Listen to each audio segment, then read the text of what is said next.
This podcast is brought to you by Velena and by Paramount Plus.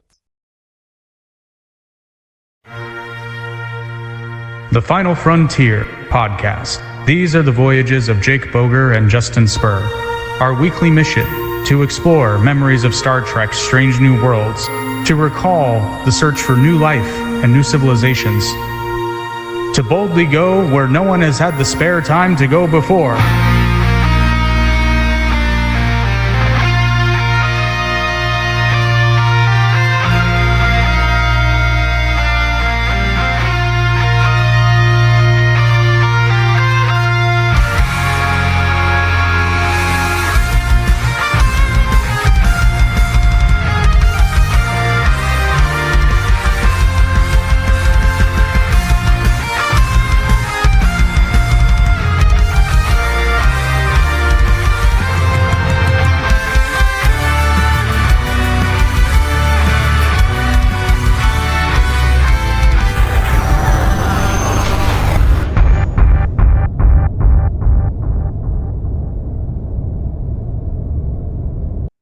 Stephen Welcome. Miller's favorite show.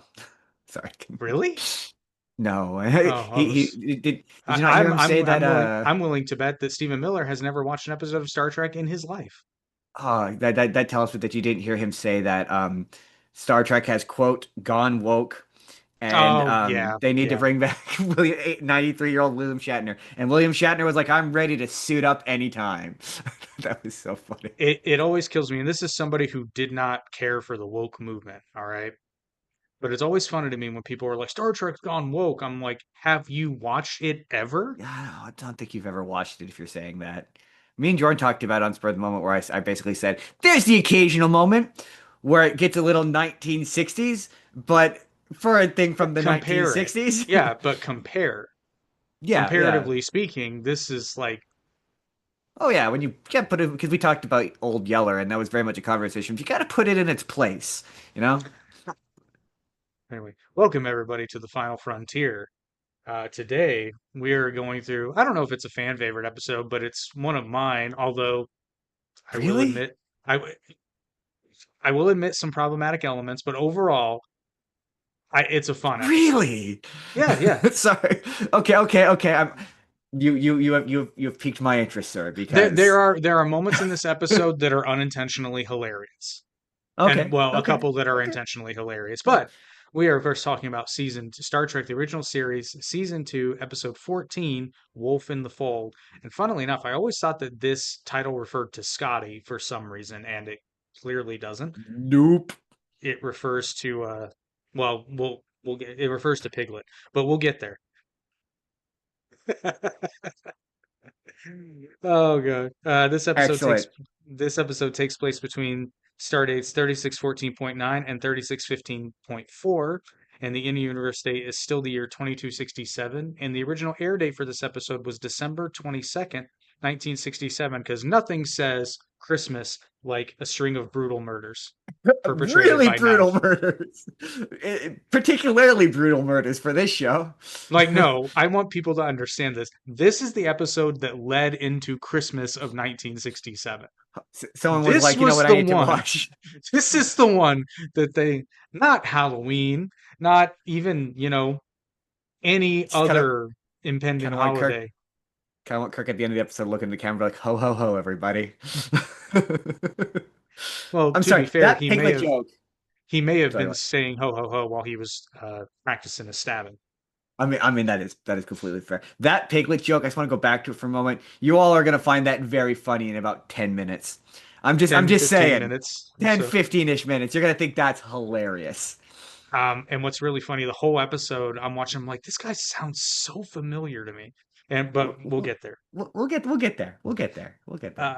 This episode is written by Robert Bloch and directed by our good friend Joseph Pebney. And incidentally, for those who are keeping track, this is Robert Bloch's third and final writing contribution to the series. Oh, interesting. I thought for sure. I didn't see who the writer was at first. I thought for sure this was going to be a Gene L. Coon joint. It feels like Gene L. Coon.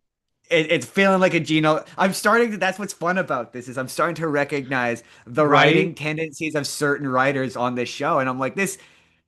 This You has a can pick slice them of out. 60s sexism to it, and that just felt like Yeah, not like to begrudge poor the Gino sound. Coon. This sounds bad, but it's like when the episode has a little bit extra feminism, you're like, oh, DC Fontana clearly wrote Yeah, this. yes, absolutely, yes. When it's a little more When it's like, progressive, you're like, oh, oh, this was okay, definitely a DC Fontana it's joint, like, okay, we're not treating women like complete garbage in this one, so this must be a DC Fontana project. right? Right? Exactly, This is exactly.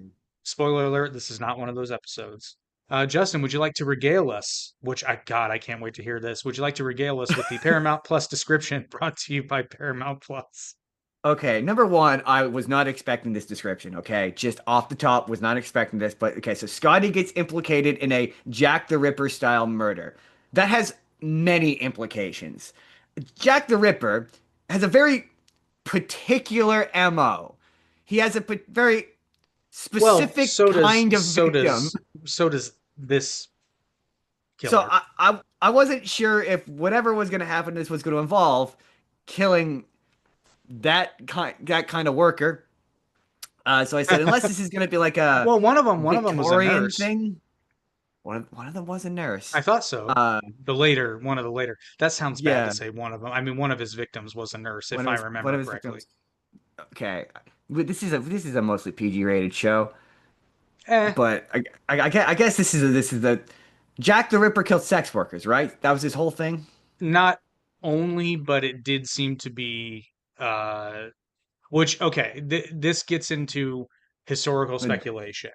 It the nice version of what they were what they were Well, no, I mean sex you can worker. say prostitutes, but I mean, it's the why that leads to historical speculation. So in 19th century England, if you wanted to do a murder at night, it God, this sounds terrible, but like of your choice of targets, that was probably your best shot at getting away with it. So a big thing with this episode and Jack the Ripper generally is you got to really remember. I'm pretty sure 1960s predates DNA, forensic DNA. I'm pretty Yes. sure. I'm pretty Yep. positive. So there's a theory. I watched a couple of really good videos on Jack the Ripper, and there's a Wait. Was it theory. the one where they think he was H.H. Holmes? Because I love that theory personally, even though they proved via DNA that it wasn't the same No, person. But it's the one, and there's a similar theory for the Zodiac killer as well, that mhm. he was multiple people, that it was more I than one guy. see. I'm much more inclined. The only reason, not to get into a Jack the Ripper aside, the only reason that I don't that Oh, I not would to. be convinced that it wasn't multiple people is the fact that the manner in which the murders were perpetrated was so precise and uniform in each of the killings that it pointed to someone with medical training. And I think I maybe. don't see a gaggle of doctors being like, "Hey, let's." Well, I think maybe some like similarly to the Zodiac killer. I think maybe like in the initial ones, some of the initial ones maybe were, but I think some of the because he lasted for a bit. I think some of the later ones were maybe someone trying like a copycat or Maybe, someone trying yeah, to make it look like it. I could that's believe very it. It's possible. I'm not. I would be.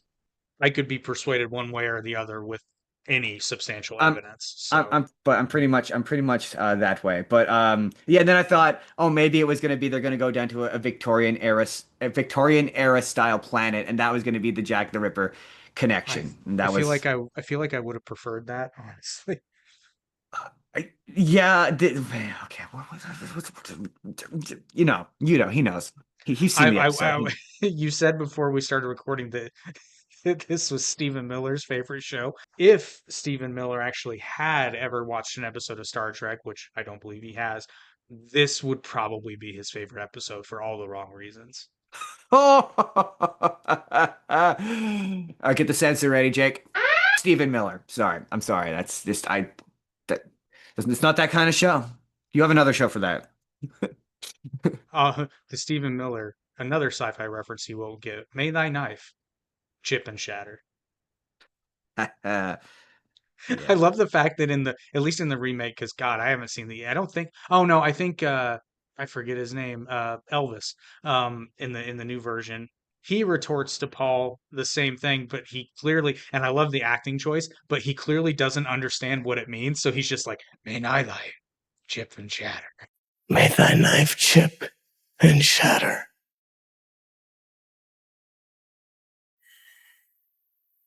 May thy knife chip and shatter.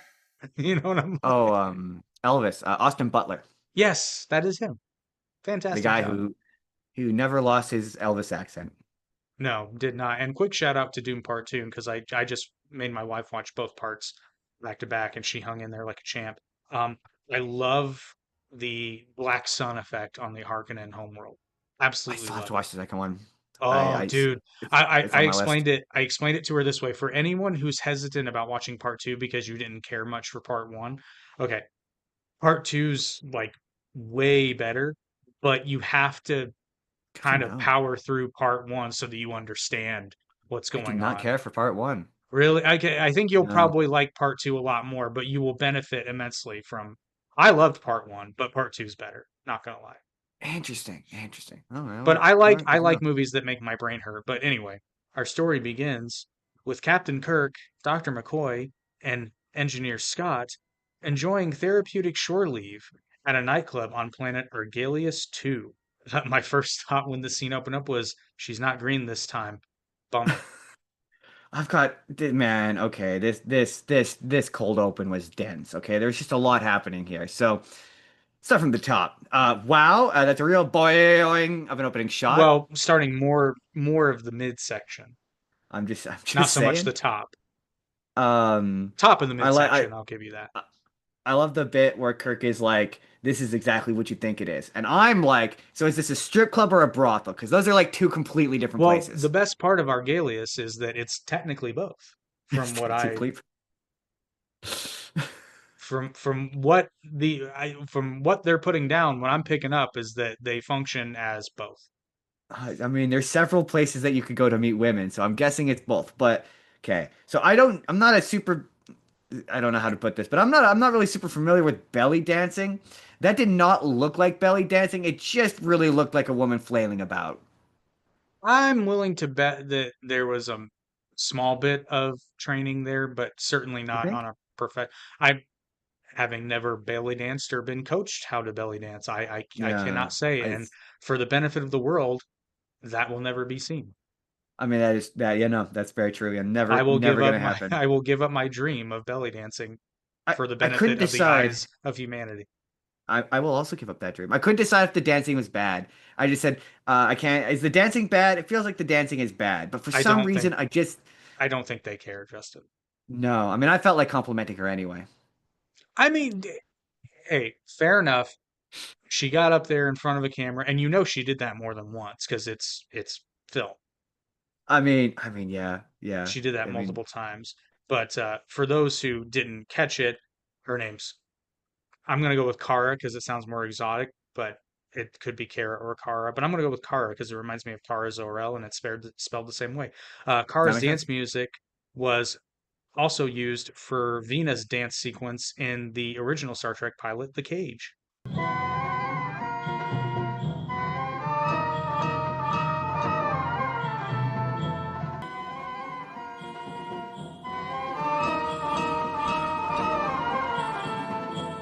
That makes sense because I just said you got to shout out those musicians who don't look like they're actually playing their instruments, Well, the even one guy remotely. doing the bongos was, but yeah, everybody else just kind of seemed like they were creepily watching.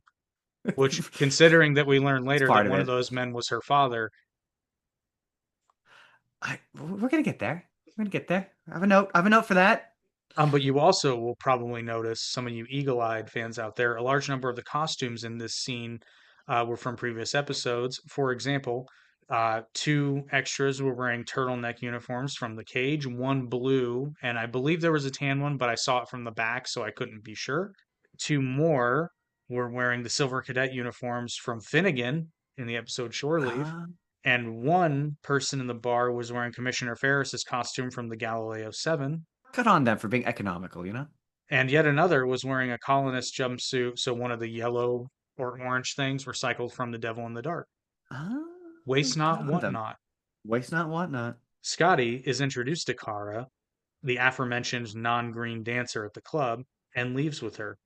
So before this happens, Kirk and McCoy are kind of, and Scotty's just So, but at one point, Kirk and McCoy are talking, and during this conversation, they allude to the fact that Scotty has suffered a hinge injury due to an accident that was caused by a woman, and that this therapy is to ensure that Scotty does not harbor permanent resentment toward women. And to that, I would say, I don't really think that this is the manner in which we try to triumph over possible resentment towards women. I feel like this just leads down a different, not so good path. So it's funny you bring this up because I have a note, and you got to bear with me. It's kind of a long one, but okay. Let me see if I've got this straight. In response to a workplace incident where Scotty has suffered clear head trauma as part of his prescribed medical treatment, they took him to either a space brothel or a space strip club. It's unclear which, in the hopes of curing his flagrant misogyny, a character trait I do not recall him demonstrating up until this point. It depends upon how deep into misogyny you want to go here. Recall when we saw Apollo, it was one step away from she's mine.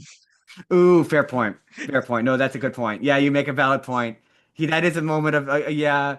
I guess it depends on resentment towards women. Yeah. It just depends on how far you want to take your because arguably that's just garden variety sexism, not quite misogyny.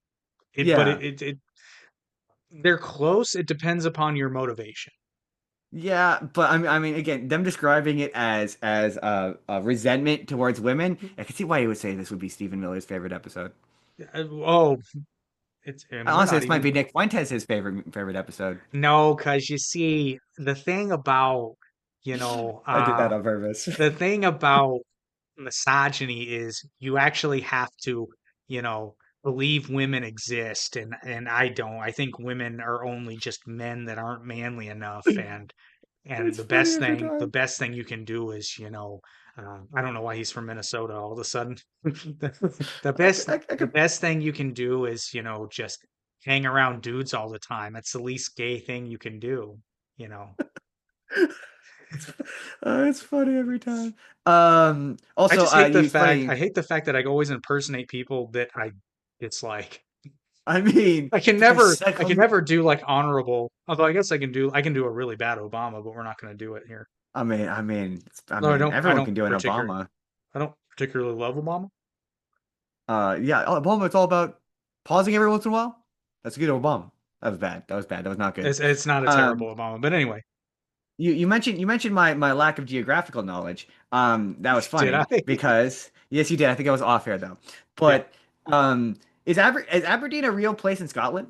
It is.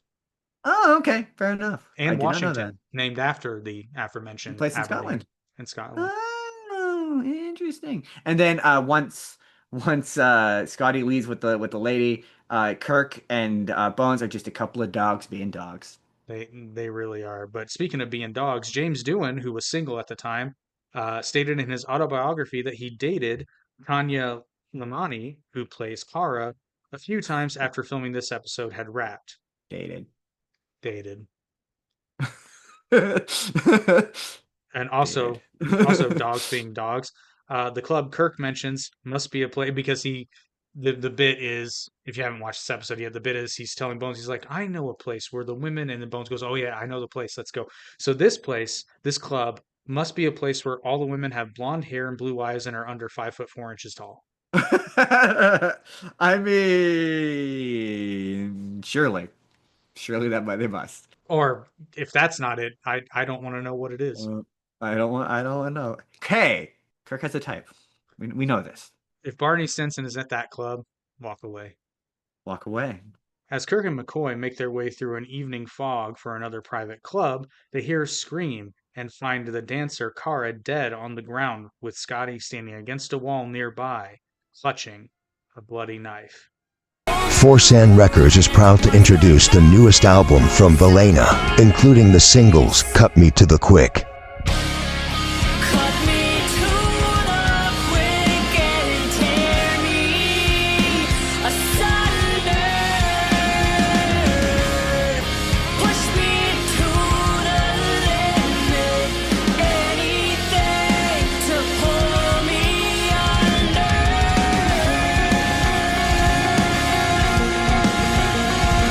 and remedy.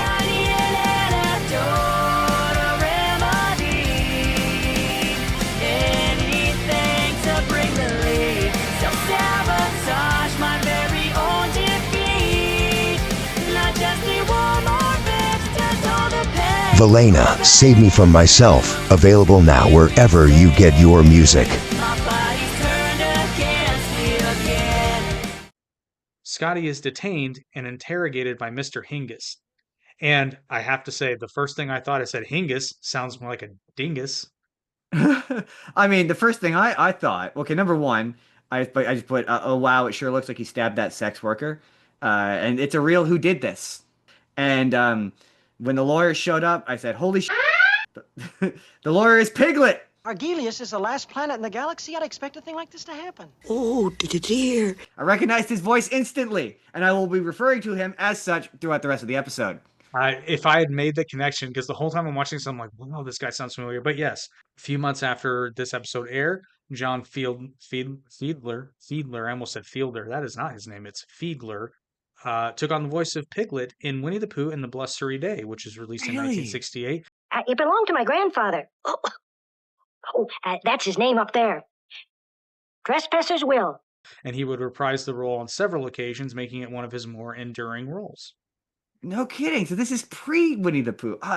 There was a movie, I can't remember which one. It was an old movie I watched once where, like, the entire time I was like, why do I recognize this voice? And instantly this time I was like, I know this voice. Why do I know this voice? And I'm not going to lie, it pulled me out a few times. Yeah, and this is so not their fault because he was not Piglet yet. No, it's not their fault. I probably wouldn't have landed on someone who sounds this dingusy. Not to say I didn't enjoy the performance, because he did great, but it's, sometimes the voice doesn't fit the role. No, but also I think the voice is part of what we're gonna get to it. We're gonna get to the mystery, because the part of the voice is kind of part of it for me. Mr. Hingis is an administrator from Rigel 4 originally and head of Argelius's police operations, because the planet is obsessed with pleasure and they don't really so they have to import. Kirk makes a point of bringing this up. They import a lot of their infrastructure and obviously law enforcement because they're all too busy. How do we say this? Rhythmically dancing for fun. Rhythmically dancing. Jarus, the prefect of the planet, appears and bids his wife, Sibo, employ the Argelian empathic contact to determine the truth of what has happened. So there's a minute, I think it's after they get to his house, but no, I think it's right before they leave for his house. But the prefect, Jarus, basically says, if Mr. Scott is found guilty, we'll have no choice but to punish him in the ancient manner. And I'm like, is the ancient manner on Argelius death by snoo snoo? Because that kind of feels like. Well, later on he says it's slow torture leading to death, and I'm like, different people have different definitions of torture. That's all I'm saying. That's all I'm saying. I mean, pan to the skeletons on Amazonia. You want die like last men visit Amazonia? What'd they die of? Crushed pelvises. Yes! Oh, thank you, Lord in heaven. What the crushed pelvis is. That is torture to them, and one of them holding a cigarette, which is still my favorite episode of Futurama. But see, that's another episode of a show that's incredibly sexist, but that's where all the humor comes from.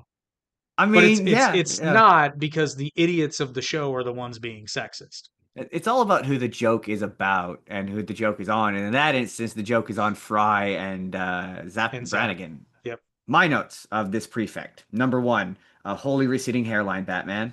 Dude needs to accept the fact that he's losing his hair. Oh, dear.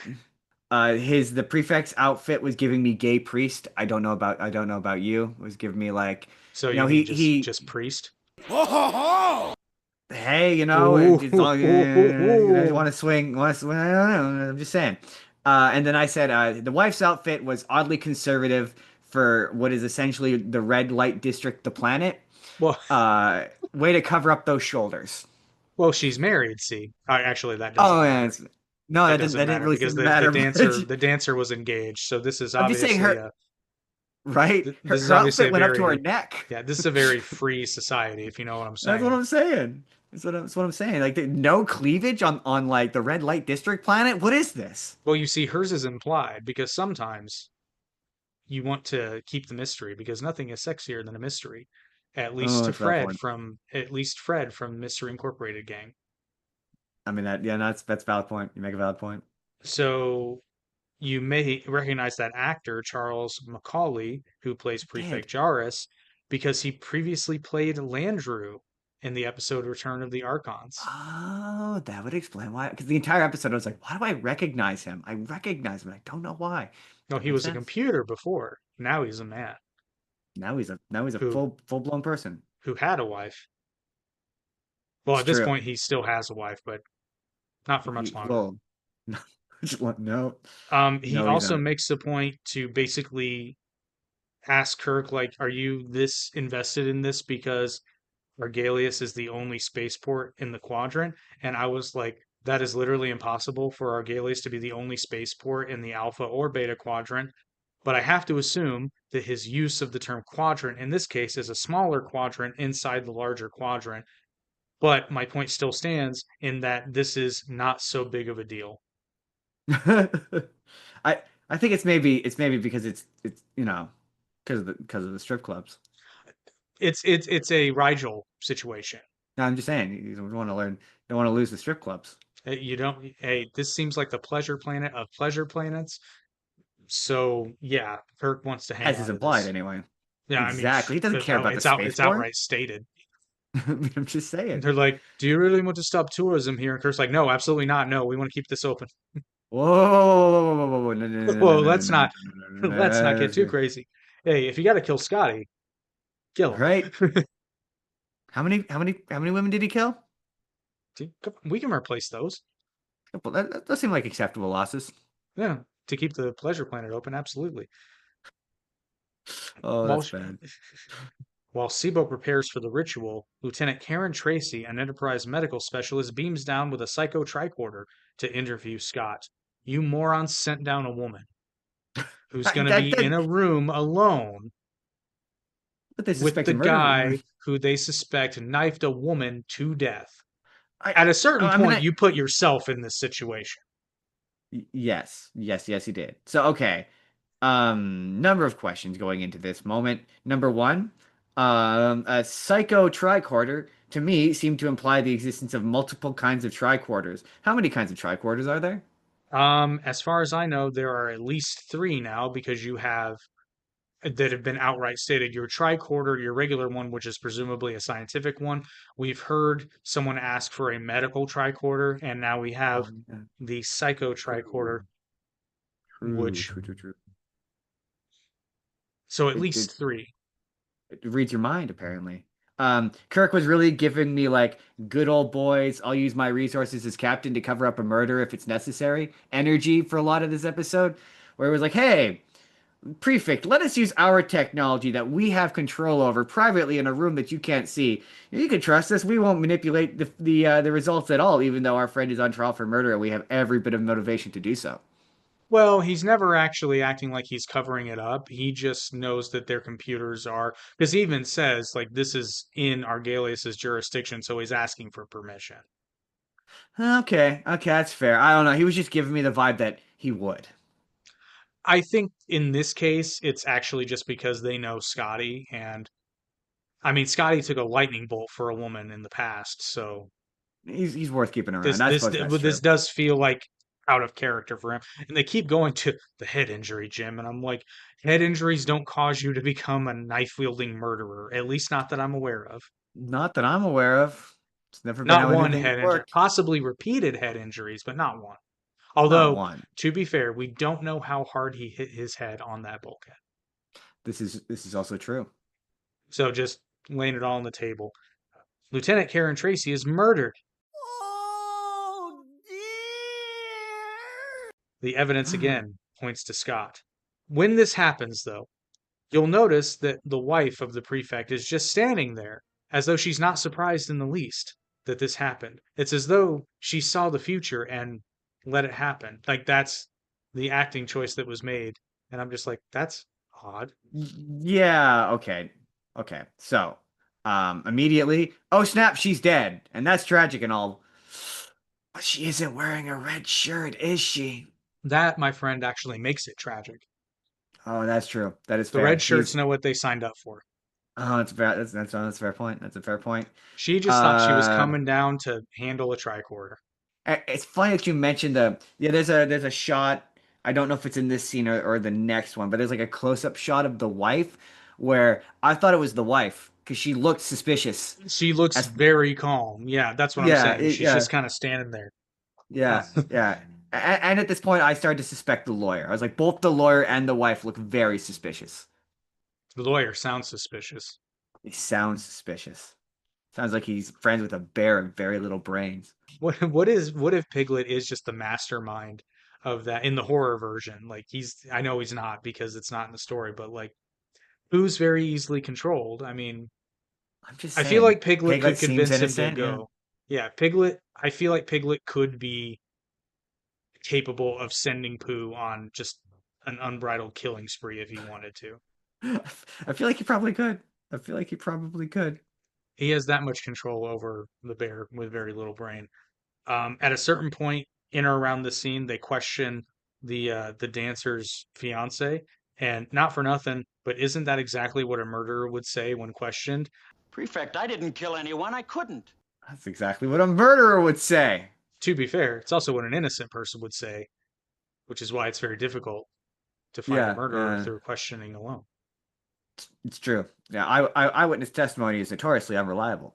My favorite bit in this bit, and you've already alluded to it, but my favorite bit is where the head musician, they interrogate him, and those lines were a real roller coaster. Where he was like, "She's danced for me since she was a little girl," and I was like, Yeah, and then "Eee." he's like, I was And her then he father, and went, I'm like, I would have led with that. oh yeah, the same thing. I was like, oh, okay, yeah, maybe lead with that next time.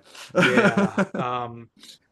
It's like I know this is a real planet with real loose morals and all, but like there's a line, and you Right, made it look like you crossed that way too early. right. You skirted it a little too quickly. I'm just saying. I'm Just in just your saying. delivery, it's fine. Everything's fine, but Yeah, yeah, yeah. It's all next above board, time, but yeah, next time lead with that very very important detail. And also, when Hingis returns to the room, he's told by Kirk that a second murder has taken place. He proceeds to ask how the girl was killed, even though it was never mentioned that the victim was a girl, which is possibly a hint that the writers planted at him being the killer, which I did not th- notice. there is a thing that I picked up on later on that made me I stopped. So my suspicion shifted from because I was suspicious of him, and then it shifted to the wife. Well, for a moment anyway. For a moment, it shifted to the wife, and To be fair, so did the knife. there's a I'm line he has sorry, later everyone. I on. just can't. It's I'm not so real. It's not real. That's fiction, all I'm going to everybody. say. It's fiction. It's also like 50 years ago, so all these people are probably dead anyway. But no, there's a line he has later, which I'll mention, which made me suspicious of him. That made me go, wait a minute, and we'll get to it. But that's interesting. That's definitely one of them. There's a few hints, and that's the mark of a solid mystery. Cybo proceeds with the empathic contact ritual. The participants hold hands as in a seance, and Cybo begins to speak of a monstrous, terrible evil, a hunger that never dies, which has been named Kesla, Baratus, Red Jack. The altar fire goes out, and Cybo screams. When the lights come on, Scott is holding Cybo's dead body. Oh dear, how did that get in there? The prefect, over Hingis' objections, agrees to continue the investigation aboard the Enterprise. Both Scotty and Kara's fiancée Morla are questioned under accuracy scan by the computer, which confirms the testimony of both. So I know we've jumped around here, but my first thought was, hey, we've seen that chair before. I understood that reference. Eagle eye viewers may notice too, there is a close up of Scotty's hand that does not show a missing finger, and that is because it's a stunt double's hand. That makes sense. Because on the medium shots, his hand is kind of like folded over the chair to hide. Because James Doohan was he was a fan of hiding his missing right ring finger, which he lost in the war. So But yeah, so that might have been confusing for some people. Another fun fact, this is the first time that Scotty's first name Montgomery is given in an episode. Interesting. Montgomery Scott. Oh.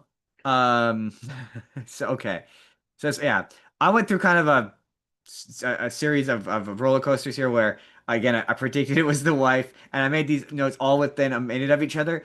It's a classic locked door mystery, and then I was like, it's not literally going to be Jack the Ripper, is it? And then oh, so it's not the wife. All within a minute. Just it was a real. I was convinced it was going to be the wife. I was not expecting it to literally be Jack the Ripper. Not just, to be fair, not just Jack the Ripper, but it seems to have started that way, or at least in recorded history, it started that way. Because we'll get there. We'll get there. During his testimony, Scotty also speaks of a cold, evil presence during Cybo's ceremony, and the computer again verifies the accuracy of the statement. Kirk asks the computer on the names spoken by Cybo, including Red Jack. The computer responds with Red Jack, a name given to the serial killer better known as Jack the Ripper. So yes, Justin, it literally was Jack the Ripper. Yeah, yes, it was. Okay, so going into this interrogation court, whatever kangaroo court scene, I just had questions. This episode is basically questions the episode. Um, Questions. So how does the computer know what is a lie? Is it similar to a polygraph? Because similar but more sophisticated because it notes several times no physiological changes. Because a lot of people don't know this. When most people lie, even people that are good at it, your body does. There's very few people that can fool a polygraph, and they usually have to be trained on how to do it. But it's still, I mean, if it's similar to the polygraph, polygraphs are inadmissible in court, are they not? And they are, notoriously but unreliable. This is 2267, so, and I suppose I think the only reason polygraphs are technically inadmissible in court is because they can be fooled by someone who knows what they're doing. So you run the risk, and plus, you can trip it up. This is not that I have any. I've never been given a polygraph, but I've read and seen stuff. It's my understanding that if you're given a polygraph and you're extremely nervous, you could set off a false positive for a Yeah, lie. yeah. So that would explain why it's inadmissible in court. But I would think that by the time we get to the year 2267, we've got this figured out. Fair enough. My follow-up point was if it is based on his medical records, that's how they're tracking the physiological differences, then what's to stop Kirk and Bones from doctoring those medical records to help Scotty beat this? I suppose theoretically, except they demonstrate what happens if Scotty were to tell a lie. Fair enough. Which I think is funny. He's like, Scotty, lie to me. How old are you? He's like, 22, sir. 22. Like, nope, that's a lie. Yeah, we already talked about this. You could tell that this is before forensic DNA was used in investigations because DNA would solve this so easily. Not really, though, because Scotty's DNA would be on the knife. Yeah, but like if his DNA is not on like the body, then he's got what's the word?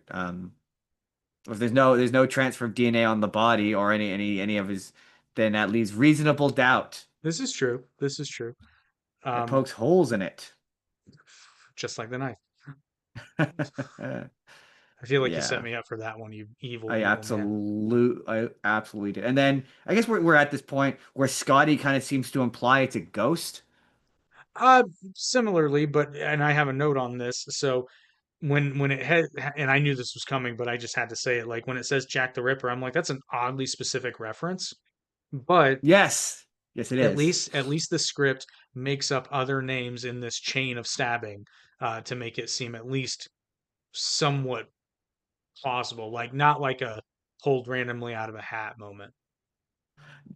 Yeah, well, I mean, they do eventually, but in the moment, I was like, it's not going to be like the ghost of Jack the Ripper, is it? Because that would be silly, even for this show. Well, technically, it's not the ghost of Jack the Ripper. It's a ghost that was Jack the Ripper. That was at one point Jack the Ripper. And then this is the line I mentioned where Piglet, where they're talking about it potentially being Jack the Ripper, and Piglet says, but that was centuries ago. And that gave me the question, is Piglet from Earth? Otherwise, how does he know who Jack the Ripper is? We find out, no, he is not. But no, he is not. So that's what put me back on the lawyer. I was like, oh, it's definitely the lawyer. That was the moment I was like, it's definitely the lawyer. He's Jack the Ripper. That's another one, because how would Argelius know unless he's just a big interplanetary history nerd, which I find doubtful. How would he know at what time frame that happened? Yeah, exactly. And I think also the moving it, them trying to move it, not be. I didn't think that the lieutenant matched, but you said she did. But I didn't think that he matched Jack the Ripper's MO, unless she was that kind of worker at night. Hey, what happens on the night shift stays on the night shift. But I just said it gets lonely in space.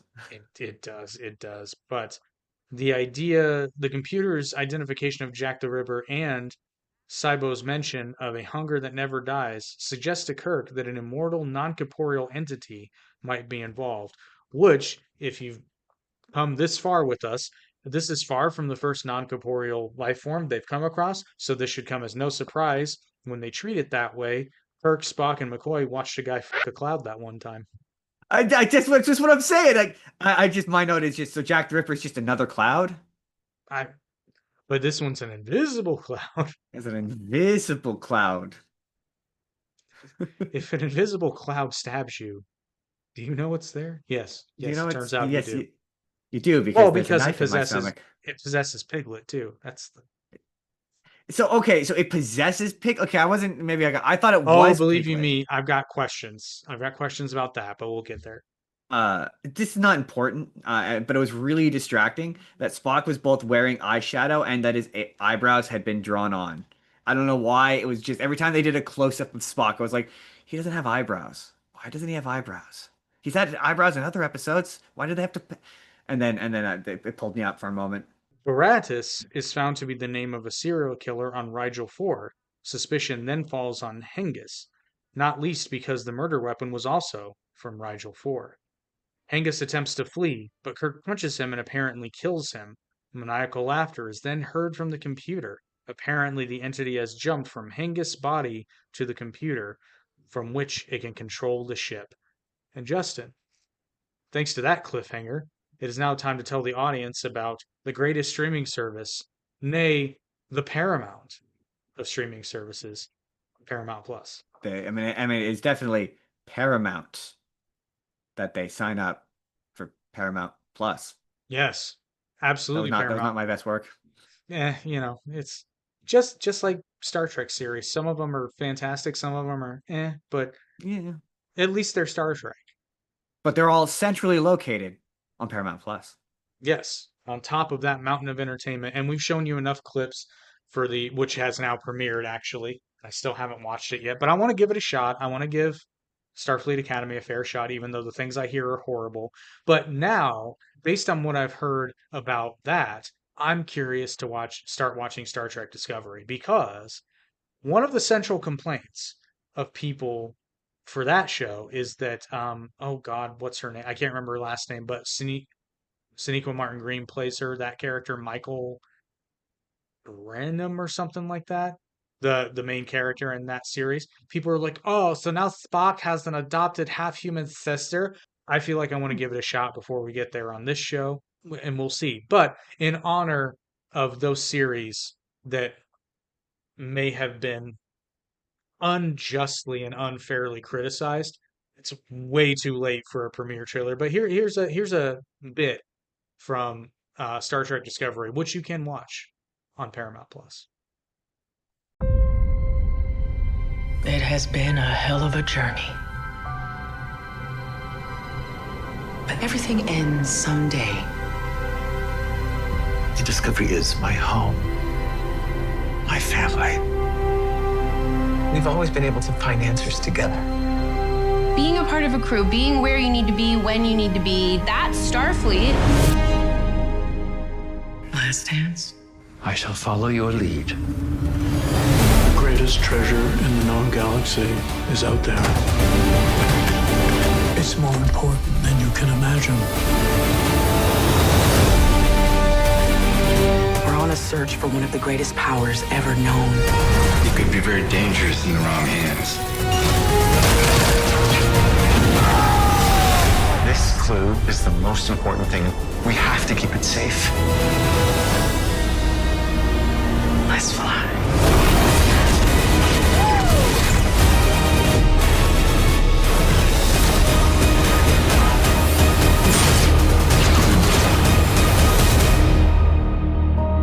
My crew, the family I found in Starfleet, we made a pretty good team.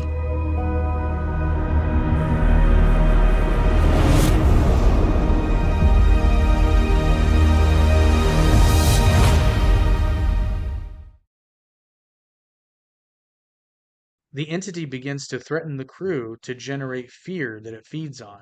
Kirk orders Dr. McCoy to administer a fast-acting tranquilizer to all hands. Much more space drugs. I was just kidding. He called it a tranquilizer. Don't tranquilizers knock people out? Not necessarily, but yeah, this seems more like nitrous oxide than a tranquilizer. A little bit, yeah. At this point, I pretty much zeroed in on the fact that it was definitely Piglet. This was prior to it being revealed that it was Piglet. And then I love the moment where Spock says the thing. How it's he says it's a sheep's in wolf's clothing. It's like he said the thing. That doesn't happen very often on the show. Yeah, Spock also has a number of episodes where he uses a very Earth-specific turn of phrase. Because I don't think Vulcan has to be fair, or sheep. No, but he's also half human, so I'll give him that. And maybe his mother said it once.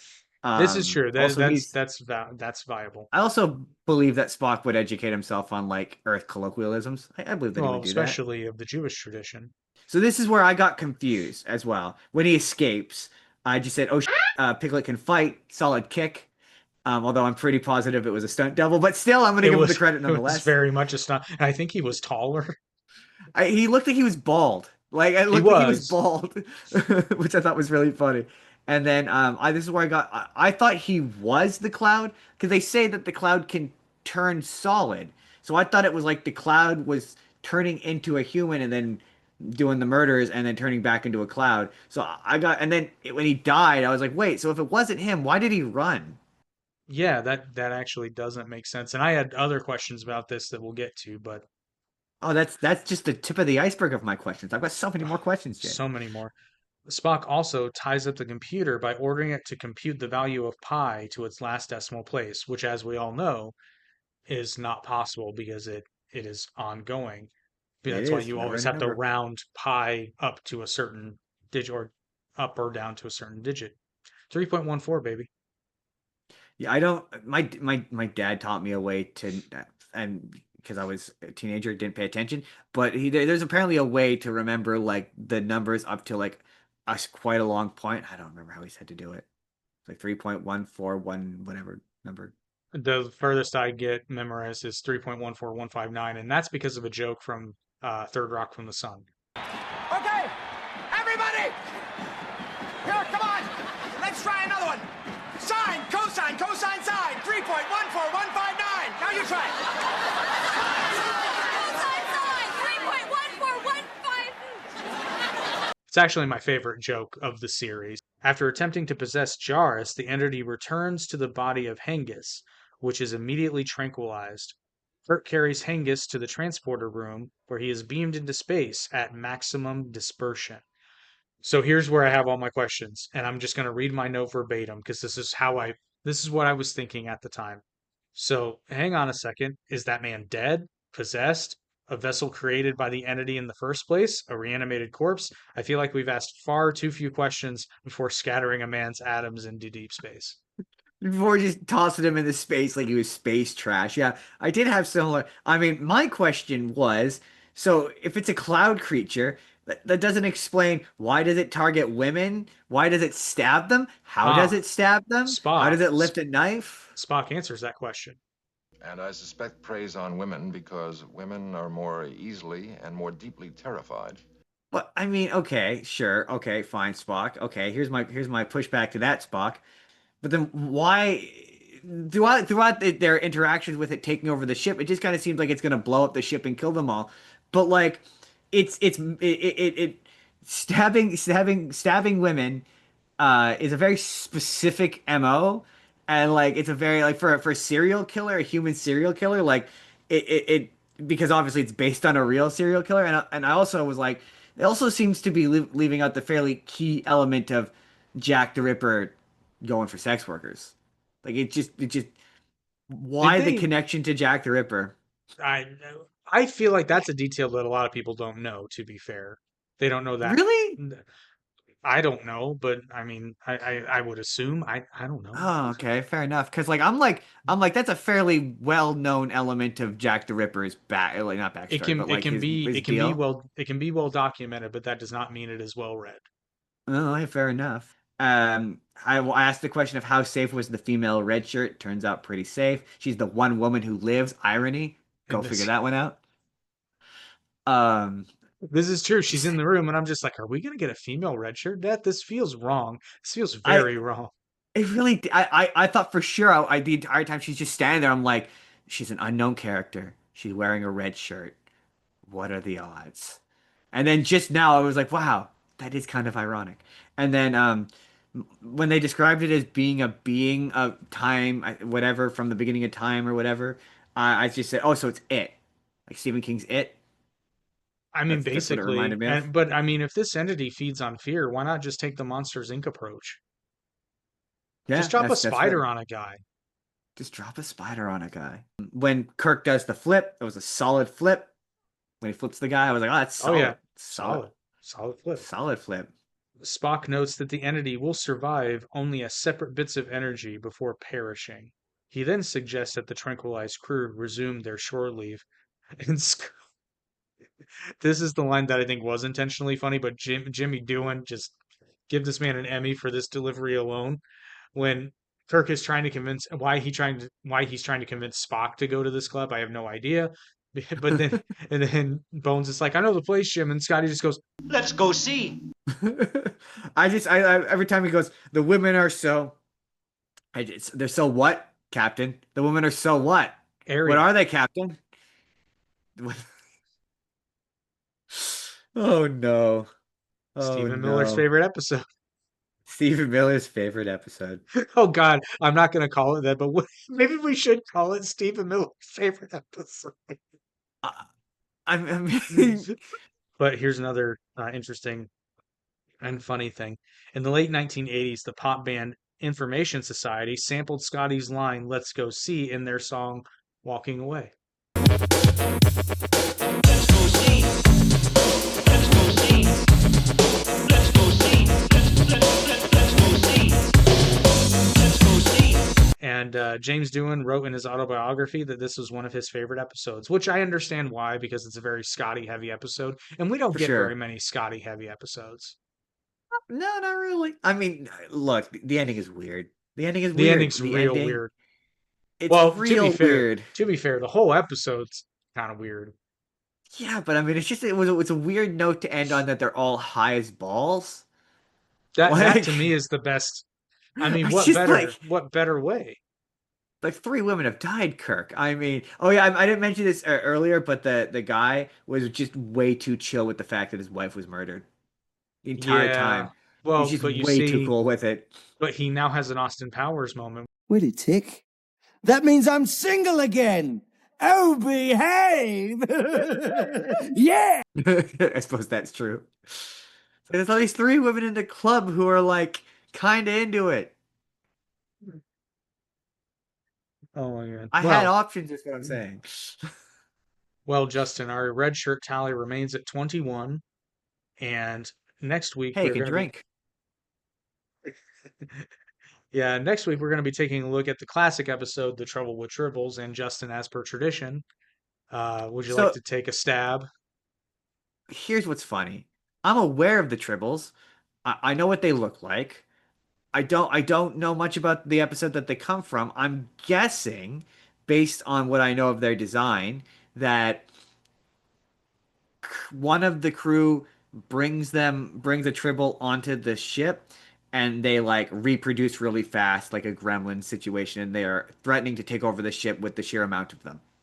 No. I mean, no. Yes, in the sense that the Tribbles problem, but they're actually not the biggest problem of all. This episode's great. It's a fan favorite for a reason. It's also one of my favorite crossovers ever. Not this one, but Deep Space Nine crosses it over later. And yes, I will reiterate the joke. Another joke that I didn't get until I was almost 40. Actually, because we're doing this show and I finally noticed it. I will point it out, and we're going to be joined by a special guest next week, who, because of an interaction that I had with him in middle school, the title of that episode is already been decided. Locked in.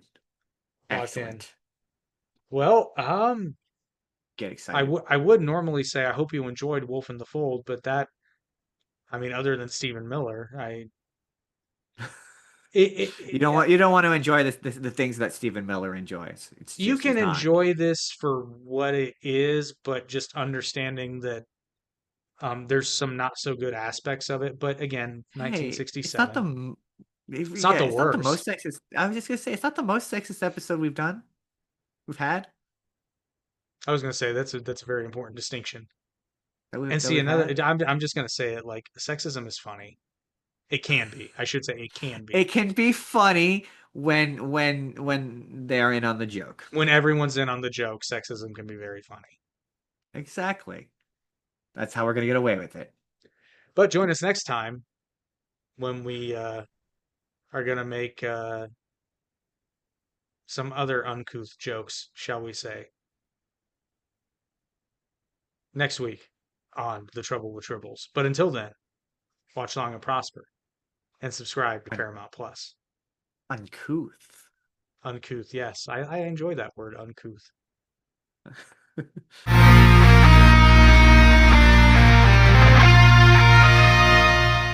We were watching the episode, and out of nowhere, I was just like, Spock, get those tribbles out of your pants.